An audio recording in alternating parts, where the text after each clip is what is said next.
Guys, kembali ke bedah IPO. Kali ini kita akan bedah NLCO, yaitu perusahaan abadi lestari Indonesia Tbk. Saya langsung share screen aja. Ya, kode tikernya adalah NLCO. Di sini kita akan bedah struktur, company profile, tujuan IPO, kebijakan dividen, financial highlight sampai ke kesimpulan. Ya, di sini dia kegiatan usaha utamanya adalah pengolahan dan pencucian sarang burung walet. Ya, kantor pusatnya di Bojonegoro, ya, Kecamatan Jawa Timur. Nah, tanggal efektifnya 28 November kemarin, masa penawaran umum 2 sampai 4 Desember, dia sedang berlangsung di JB Sekuritas, bisa pesan di masa offering. Listingnya di tanggal 8 November. Oke. Nah, ini yang ditawarkan strukturnya 625 juta lembar saham atau 20% dari total modal ditempatkan di setor penuh. Dengan nominal 50 perak, harga penawaran sudah ditetapkan ya di masa offering 168 perak. Nilai IPO 105 miliar dengan sektor di consumer non cyclicals. Papannya kayak papan pengembangan dengan underwriternya Samuel Sekuritas. Ya, dengan sini oversubscribe ya teman-teman, karena kan harga juga mentok atas ya. Nah, ini strukturnya ya, jadi masyarakat kayaknya akan ada 20% ya. Nah, ini websitenya ya realco-ari.com, bisa dilihat juga jika teman-teman mau mencari lebih tahu tentang company profile ya di sambung waret seperti apa, ekspor bahan mentah, dan seperti apa yang dilakukan oleh company. Sini milestone-nya bisa kita lihat berdiri di 2014 ya, kegiatan dapat sertifikasi ISO, persetujuan FDA ya. FDA itu persetujuan kayak ya BP POM ya gitu ya istilahnya ya untuk ekspor. Lalu ada mengakuisisi entitas anak PT Real Food Winta Asia. Nah, entitas anak ini yang mungkin teman-teman akan sering ketemu produk-produknya ya. Nah, ini dia menguasai 93,75% dengan kontribusi income-nya itu hingga 60,74% ya.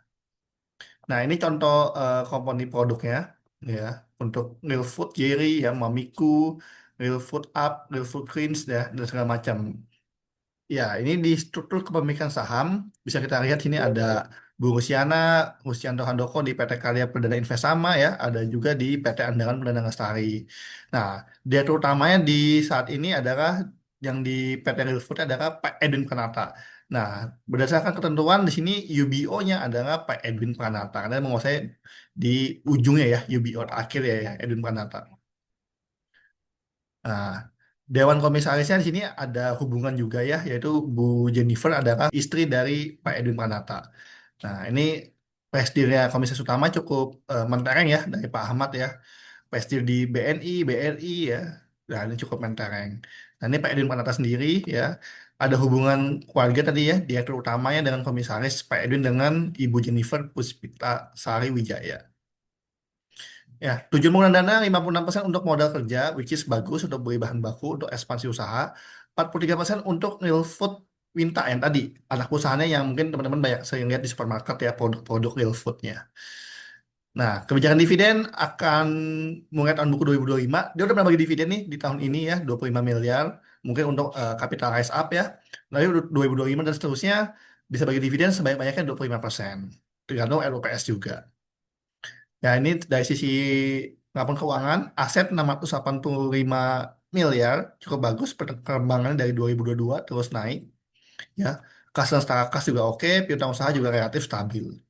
Ya, jadi di hutang ya jangka pendek 477 miliar, ekuitas ada, sorry, jangka pendek 470 miliar, jangka panjang di 31 miliar, total 509 miliar.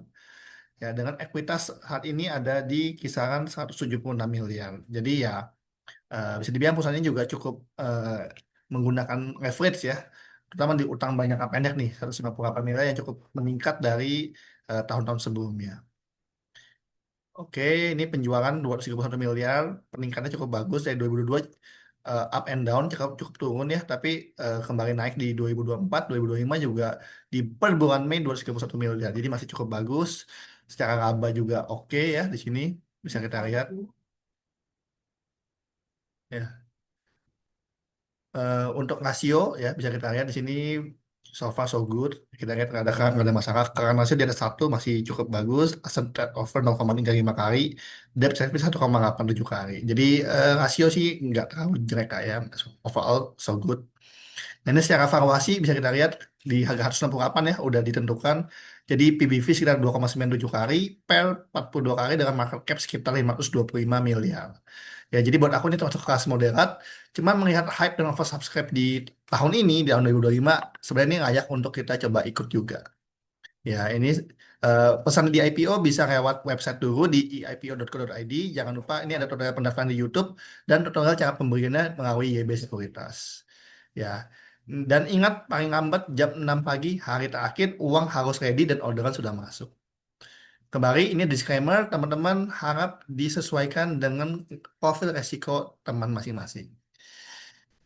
Ya, kira-kira itu teman-teman pembahasan kali ini. Semoga bermanfaat. Sampai ketemu di bedah IPO berikutnya.